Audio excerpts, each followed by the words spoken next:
गाँर विकास हेले जाइकी देशर विकास हेबा बोली कि सरकार कहूछन। तो एंता भी किछि गाँ अच्छे जेनटा कि विकास रो छाई तक भी नी पड़ी।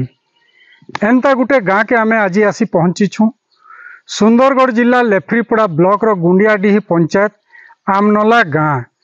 आउ ई आमनला गाँ रे रहुछन 25 रु 30 परिवार, जेनटा कि गाँव रे आज पर्यंत ना रास्ता अच्छे, ना पानीय जलर सुविधा अच्छे, ना बिजली अच्छे। बिजली लगे खम पुता है, ट्रांसफॉर्मर बसा जाइए, हेले घर के घर मीटर भी लगी छे, किंतु लोकंकर लगी सेटा दिवा स्वप्न है।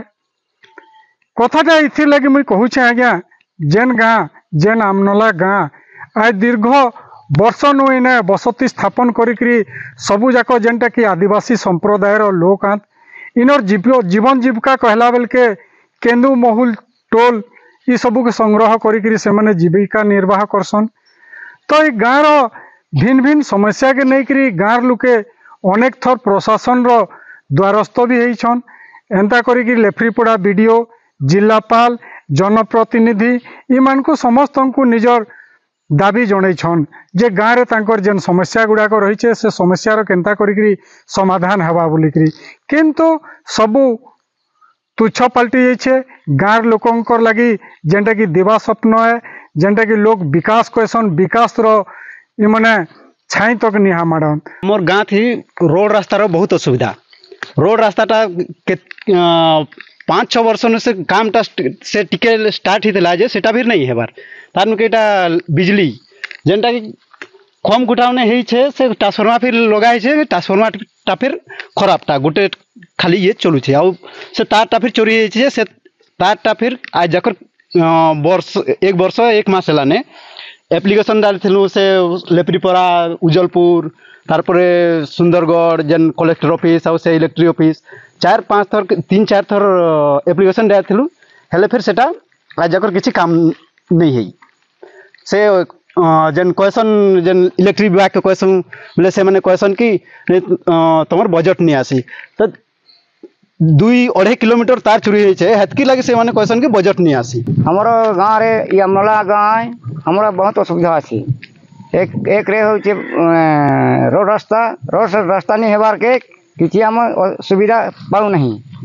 आउ होइछे गुटे लाइन आई छे जे लाइन रो किछि सुविधा नहीं न जे हेने सब खुटा होइछे, तार फिनाइ छे, सब दिया छे, किने तारटा आधा चोरी हो जाइए। तार के हमें जनाई छे कि ऑफिस में जाई लेफ्रीपड़ा से उजलपुर सुंदरगढ़ जाइलु, हेटा कहलु जे कागज पिन देइलु और हेटा सुनवार नहीं। हम तो लाइन पीछे पाउनु, रास्ता घाट है नहीं, किसी रास्ता है पारता हेले आउ टिके सुविधा हमें किसी पाई पातु, लेकिन जितनी भी हमें दरखास्त देउछु आज पर्यंत रास्ता आसु नहीं कि बिजली देइछन, ए बिजली लाइन भी आसु नहीं, ट्रांसफॉर्मर अच्छे ट्रांसफॉर्मर भी काम करवार नहीं, गोटे फेज होउछि।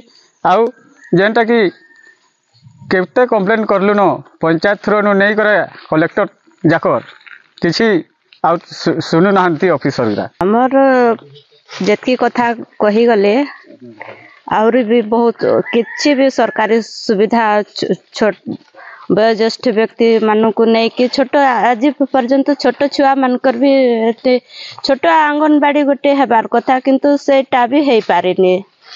आज पर्यंत छुआ माने कहीं भी आंगनबाड़ी जाई नहांती कि किछि तांकर आंगनबाड़ी रो खाद्य पदार्थ एमती सब सरकार सुविधा करुछंती, किंतु एठाकर छोट छुआ माने कहीं भी पाई पारि नहांती।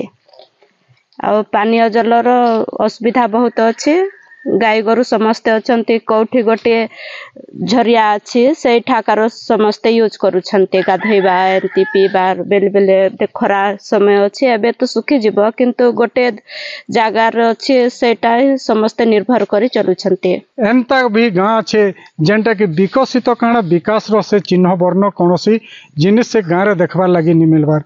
प्रत्येक गाँव रो रास्ता, रोड रास्ता, घर द्वार सबू किछि सरकार माने निर्माण करुथबार बेले ई गाँव प्रति काथी लगी अवहेला करछन, काथी लगी गाँव लोग ई भिन्न भिन्न समस्या देकरी गति करछन, सेटा तो सरकार ही बुझबे। किंतु सरकार गोटे सरकार को पाखरे ग्रामवासी दाबी रही है जे गाँ के थरे सरकारी अधिकारी जिला प्रशासन माने आसिकी ई गाँव दुरावस्था के टिके देखुन आउ जेते दूर संभव ई गाँव समस्या के दूर करवार लगी चेष्टा करुन बोलिकी गाँव लोग दाबी कर। सुंदरगढ़ आमनलारू पप्पू प्रसाद सिंह कलिंग तिहार।